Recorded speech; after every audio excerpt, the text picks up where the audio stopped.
सही समय पे लिया गया सही फैसला आपके आने वाले भविष्य को बदल देता है। सही समय पे लिया गया गलत फैसला भी आपके आने वाले भविष्य को बदल देता है। कुल मिलाकर के आज जो कदम उठाओगे वह कदम आपको आने वाले समय में ही रिजल्ट देगा। ये बात मैं क्यों कह रहा हूँ? क्योंकि जो ग्रह शनि ग्रह है वह आपके तीसरे भाव में बैठा है, डिसीजन में बैठा है, मेहनत में बैठा है। शनि के 7.5 तो भोग लिया आपने, बट पूर्ण होने के बाद में जैसा असर आना चाहिए ना वैसा कई सारे लोगों के नहीं आया। कई सारे लोगों के क्यों? कहीं ना कहीं कोई कमी है मेहनत में या डिसीजन में। लेकिन आज मैं बात शनि की नहीं करूँगा, मैं आज बात करूँगा बृहस्पति की। बृहस्पति वो देवता जो भाग्य का देवता माना गया, बृहस्पति वो ग्रह जो देवताओं का गुरु माना गया। अपनी अवस्थाओं में वह उच्च के हैं और अपनी अस्त अवस्था से वह उदित हो रहे हैं। बृहस्पति आपके लिए क्या है? बृहस्पति आपके लिए 12वें भाव के स्वामी है। अब 12वें का स्वामी उदित हो रहा है और किस भाव में? आपके पंचम भाव में उच्च के होकर के उदय हो रहे हैं। अब जब ये उदय होंगे ना तो क्या प्रभाव आएंगे? तारीख कौन सी होगी? तारीख कन्फ्यूज़न है, बिल्कुल कन्फ्यूज़न है, आप भी हो रहे होंगे। कन्फ्यूज़न को दूर करो, फिर आगे प्रभाव बढ़ाता हूँ। बृहस्पति 11 डिग्री दूरी पे होंगे सूर्य से तो वह उदित हो जाएंगे। ठीक है। अब कहीं कहीं पे अलग अलग तारीखें निकाली गई है या बताई गई है। अपन किसी पे भी उंगली नहीं उठा रहे, अपन किसी को कुछ नहीं कह रहे, अपन सीधा सा निकालने की कोशिश कर रहे हैं। तो अपने को क्या समझ में आता है? आप 8 तारीख को देखोगे बृहस्पति को कितने डिग्री है? 14 डिग्री है। आप अपने मोबाइल में किसी ऐप से आप निकाल के देखो, 14 डिग्री है। ठीक है। अब जब 14 डिग्री है और सूर्य का निकालेंगे तो उस दिन 8 तारीख को कितने डिग्री है? 21 डिग्री है। 14 डिग्री 21 डिग्री, 21 में से 14 डिग्री घटा लो, जो डिग्री आ रहा है वो इनकी दूरी आ गई। कितनी आ रही है? 7 डिग्री। अब 7 डिग्री की दूरी है, अपने को कितनी चाहिए उदित होने के लिए? 11 चाहिए। बृहस्पति को 11 डिग्री चाहिए उदित होने के लिए, तो 7 तो उदित हुए नहीं। 14 तारीख को निकाल के देखें। 14 तारीख को 15 डिग्री तो बृहस्पति है। अब 15 बृहस्पति है, सूर्य कितने हैं? 27 डिग्री। निकाल लो, माइनस कर लो ना। आप 27 में से 15 को माइनस कर लो, 12 डिग्री आता है। हेर फेर 12 डिग्री का आ रहा है। अब 12 डिग्री मतलब 11 डिग्री से तो ज़्यादा आ गए दूरी पे, तो उदित हो गए। तो 13 तारीख की रात को या 14 के लगते ही 14 मतलब संधिकाल में ये उदित हो रहे हैं। कब तक यहाँ पे रहेंगे? आपके इस भाव में कब तक रहेंगे? सप्तम भाव में 31 अक्टूबर तक रहेंगे। प्रभाव क्या आएंगे? बृहस्पति बेसिकली विस्तार करने वाला प्लैनेट है। बेसिक नेचर इसका ये है। फिर ये शत्रु हो चाहे ये मित्र हो, ये विस्तार करेगा मतलब करके रहेगा।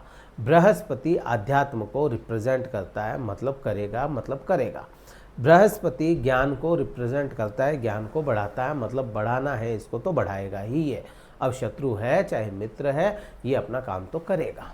अब यहाँ पे जो 7वां भाव है ना, ये 7वां भाव व्यापार का है। तो आपका ज्ञान, आपका एक्सपीरियंस, आपका अनुभव आपके व्यापार में विस्तार तो लेकर के आएगा, लेकिन आपका सही समय पे डिसीजन लेना भी उतना ही महत्वपूर्ण हो जाएगा। अब इसकी डिसीजन की बात जो करूँगा ना आगे करूँगा, क्लीन और समझ में आएगा। फिर ये भाव जो है, ये भाव धार्मिक क्रियाकलापों का है। क्रियाकलाप की मैं बात कर रहा हूँ, धार्मिक होना या नहीं होना उसकी मैं बात ही नहीं कर रहा। मैं बात कर रहा हूँ आप किस तरह से, आपकी क्या पद्धति है पूजा करने की, आप किस प्रकार से हवन करते हैं, इन सभी चीज़ों को 7वें भाव से भी जोड़ लिया जाता है। अब अगर आप इस समय में किसी प्रकार की पूजा या धर्म की ओर अग्रसर हो रहे हैं तो वो बृहस्पति का ही सारा का सारा रचा हुआ खेल है और ये कहीं से भी कहीं तक गलत नहीं है। एक जगह पे इफेक्ट इसके थोड़े से प्रॉब्लमेटिक होंगे 7th हाउस में, क्योंकि 7th हाउस जो है पार्टनरशिप का या पति पत्नी का भाव है। अब ज्ञान का देवता इस भाव में होगा तो क्या करेगा, ज्ञान देगा।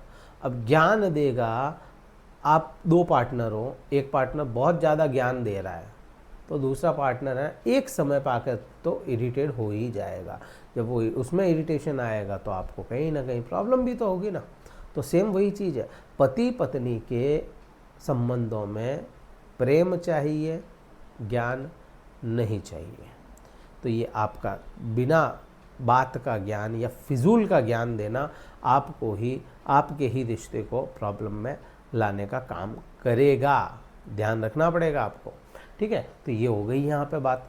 फिर बृहस्पति अपनी दृष्टियों में देखते हैं, अपने प्रभाव लाते हैं। बृहस्पति की 5वीं दृष्टि जो होगी वो लाभ भाव पे है।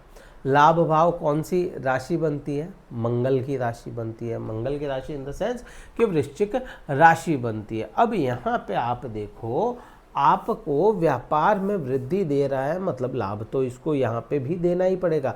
शत्रु होते हुए भी ये लाभ देगा, लेकिन शत्रु है ना तो थोड़ा सा स्लो कर देगा लाभ को आने की, जो है ना, लाभ मिलने की क्या कहते हैं, समय को स्लो कर देगा ये। प्लस इस समय में आपके कैश को भी, आपका जो कैश फ्लो है ना, उस फ्लो को भी कम करेगा ये बृहस्पति कहीं ना कहीं। तो उसका भी असर आप ही पे आना है यहाँ पे। फिर यहाँ से मैं कहूँ किसी प्रकार का आपको यहाँ पे यश कहे या उसको कहेंगे सम्मान, यहाँ पे बृहस्पति है ना, आपको कहीं ना कहीं सम्मान की जो चोट पहुंचा सकता है। तो उस हिसाब से आपको रहना पड़ेगा, क्योंकि बृहस्पति 7वें भाव में है और 11वें भाव को देख रहा है ना, तो फ्लो बंद नहीं कर रहा है पैसे का या लाभ का फ्लो बंद नहीं कर रहा है, लेकिन उस फ्लो में है ना कहीं अड़चने ला रहा है। और 11वां भाव है ना, कई बार सम्मान से भी जोड़ के देखा गया है, कई जगह पे सम्मान भी यहाँ से देखा जाता है। तो आपका ये सम्मान को चोट पहुँचा सकता है। इसका कारण भी यही है कि भाई ये आपके लिए बृहस्पति जो है 12वें भाव का लॉर्ड है, अननेसेसरी चिंताओं का स्वामी है ये, तो ये वहाँ से चिंता ले आए। प्लस ये बृहस्पति जब आपकी खुद की राशि को देखेगा तो आप में भी यहाँ पे सार्केज्म भर भर के रख देगा, व्यंगात्मक इंसान बना देगा ये बृहस्पति आपको। बात करो तो व्यंग करो, बात किसी की सुनते सुनते में भी व्यंग कर दिया आपने, किसी आपको बिना बात का यहाँ पे अग्रेशन दे दे ये बृहस्पति, गर्म है अग्रेशन भी दे दे। इस प्रकार की चीज़ें अपने को समझ में आती है। फिर यहाँ से आप देखो सबसे इम्पोर्टेंट जो है 7वीं और 5वीं से भी ज़्यादा इम्पोर्टेंट दृष्टि आपके लिए, वैसे तो सभी इम्पोर्टेंट है लेकिन आपके लिए 9वीं दृष्टि बहुत इम्पोर्टेंट है, क्योंकि यहाँ पे आपके राशि स्वामी शनिदेव बैठे हैं, विराजमान है 3रे भाव में। 3रे भाव में शनिदेव वक्री भी हैं। मैंने अभी आपको क्या बोला कि सब चीज़ें होते हुए भी अगर अपन आज सही डिसीजन नहीं लेंगे तो कल को प्रॉब्लम आ सकती है। तो इसका कारण क्या है कि शनि जो है ना 3रे भाव में डिसीजन हाउस में बैठे हैं। जब ये डिसीजन हाउस में बैठे हैं तो शनि क्या करते हैं, चीज़ों को स्लो करने का काम करते हैं। शनि यहाँ पे स्लो कर दिया, अभी वक्रावस्था में, तो इस समय में बृहस्पति का यहाँ पे देखना आपके लिए, इस बृहस्पति का मूवमेंट बहुत अच्छा नहीं है आपके लिए। ये बृहस्पति इस भाव में आपके डिसीजन जो होंगे किसी प्रकार के, उनको रोके, स्लो करे या गलत डिसीजन ले आए। तो आपको बड़ा सोच समझ के किसी मेंटर के छाया में रह करके आपको किसी प्रकार का डिसीजन लेना होगा। इस समय में जो लोग राजनीति से जुड़े हुए हैं वो राजनीति में आगे तो बढ़ सकते हैं, लेकिन वहीं उसके सम्मान को, वहीं उनके नाम को धब्बा लगने के भी योग बनते हैं इस समय में। तो ये भी प्रभाव, बहुत मजबूत प्रभाव आपको देखने को मिलेंगे। सोशल लाइफ जो है आपकी वो भी यहाँ पे थोड़ी सी डिस्टर्ब हो सकती है। डिस्टर्ब का मतलब क्या, विस्तार में कमी नहीं है, 4 लोग जहाँ जान रहे थे वहाँ पे 40 जाने, कोई बड़ी बात नहीं है। लेकिन प्रॉब्लम क्या है कि यहाँ पे किसी प्रकार के 40 लोग जान रहे हैं लेकिन काम नहीं बन रहा, अपना पर्सनली काम नहीं बन पा रहा। ये प्रॉब्लम यहाँ पे अपने को दिखती है। छोटे भाई बहन या पुराने मित्र इस समय में मिलेंगे, और आपको उनकी मदद भी करनी पड़ेगी। तो ये प्रभाव बृहस्पति ग्रह के अपने को समझ में आते हैं। क्या उपाय करना चाहिए?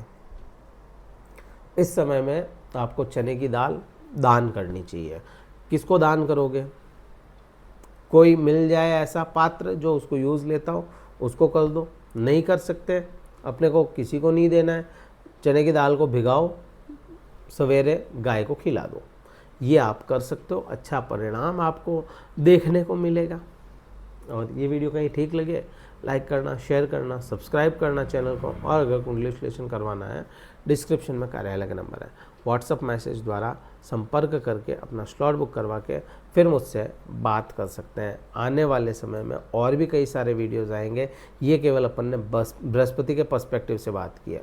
किसी दूसरे प्लैनेट का पर्सपेक्टिव आपके लिए बिल्कुल हटके होगा। जैसा बृहस्पति अच्छा नहीं है तो कोई दूसरा ग्रह और भी अच्छा हो सकता है। तो किसी प्रकार की चिंता नहीं करनी अपने को। इस वीडियो में इतना ही था। जय हिंद, वंदे मातरम, भारत माता की जय।